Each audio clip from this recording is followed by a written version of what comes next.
পাঁচটা শর্ত মেনে আপনি তওবা করবেন। আমি জিল্লুর রহমান জুনাইদি বলে গেলাম, পাঁচটা শর্ত মেনে তওবা করতে দেরি হবে, আমার আল্লাহ আপনার তওবা কবুল করতে দেরি করবে না। জোরে কোন সুবহানাল্লাহ।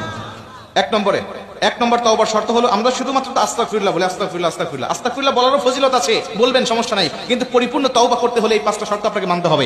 এক নম্বরে, যে অপরাধটা আপনি করেছেন, যে গুনাহটা করেছেন, এইটা যে গুনাহ, এটা যে অপরাধ, এটা যে পাপ, এটা আল্লাহর কাছে স্বীকার করতে হবে যে আল্লাহ আমি যেটা করেছি নিঃসন্দেহে গুনাহ করেছি, নিঃসন্দেহে অপরাধ করেছি, এটা আমার করা ঠিক হয় নাই, আমি করেছি, ভুল হয়েছে, এটা স্বীকার করতে হবে। যদি না করেন, ওই যে ওদের মতো বলেন যে নামাজ না পড়লে কি হবে, আমার ঈমান ঠিক আছে, যদি এই কথা আপনি বলেন আজীবন তওবা করবেন, তওবা কবুল হবে না।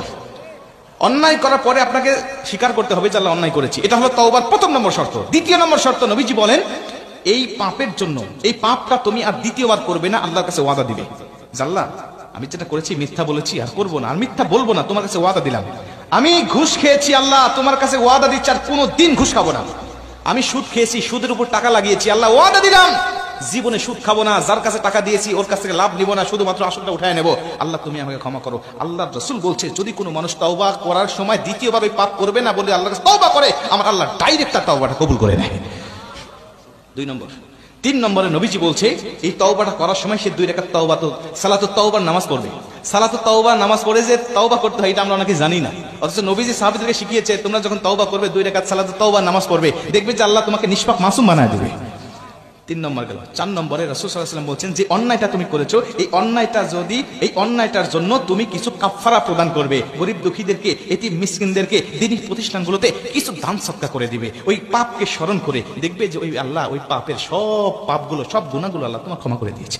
শুধু ক্ষমা করে দিয়েছে তা নয়, সূরা ফুরকানে আল্লাহ পাক বলেন ইল্লা মান তাবা ওয়া আমানা ওয়া আমিলা আমালান সালিহা ফাউলাইকা ইউবাদদিলুল্লাহু সাইয়্যাতিহিম হাসানাত। তার জীবনে যত গুনাহ ছিল এগুলোকে শুধু ক্ষমা করে দিয়ে ক্ষান্ত নয়, আল্লাহ গুনাহগুলোকে ফাউলাইকা ইউবাদদিলুল্লাহু সাইয়্যাতিহিম হাসানাত, গুনাহগুলোকে সওয়াব দ্বারা বদল করে তার আমলনামাটা ভরপুর করে দেয়। জোরে কোন সুবহানাল্লাহ।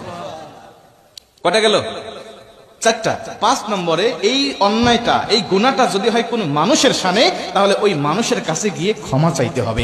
মানুষকে হক নষ্ট করবেন আর আল্লাহর কাছে ক্ষমা চাইবেন। আল্লাহ বলে বান্দা যদি তোকে ক্ষমা না করে আমি আল্লাহও তোকে ক্ষমা করি না। ভাই এইটা কিন্তু অনেকেই এখন ফেসে যাবেন, অনেকেই ফেসে যাবেন, বিশেষ করে আমার অনেক মুরব্বী বাজানেরা ফেসে যাবেন। এখানে সন্তানকে সম্পদ দিতে গিয়ে 2 নীতি করে ফেলেছেন।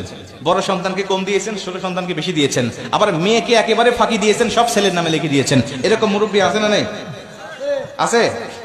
যদি এরকম হয় যে সম্পদ 2 নীতি করে ফেলেছেন আর আপনার সন্তান আপনাকে ক্ষমা করে নাই, আপনার সন্তান আপনাকে মাফ করে নাই, আপনার মেয়েকে মাথায় হাত দিয়ে দোয়া করেছেন হজে যাওয়ার সময়, মা তোর মাথায় হাত দিয়ে দোয়া করলাম আর তোর সম্পদটা তোর ভাইকে দিয়ে দিলাম, আল্লাহ পাক বলে তুই হজ করবি তো, হজ করার সমস্যা নাই, তোর হজ ওই বিমানবন্দর, ওই জিদ্দার বিমানবন্দরে পৌঁছাবে না, ওইখানেই থেকে যাবে, তুই শুধু বডি নিয়ে তোর বাংলাদেশে তোর যেতে হবে।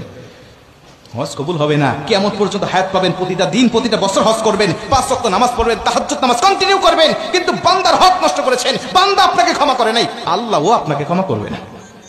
এই জন্য বলি প্রিয় ভাইরা আমার, অবশ্যই আমরা এই 5টা শর্ত মেনে তওবা করব ইনশাআল্লাহ। রাজি আছেন তো ইনশাআল্লাহ? 5টা শর্ত মেনে তওবা করব, আল্লাহ আমাকে বেগুনাহ মাসুম করে দিবে। জোরে কোন সুবহানাল্লাহ।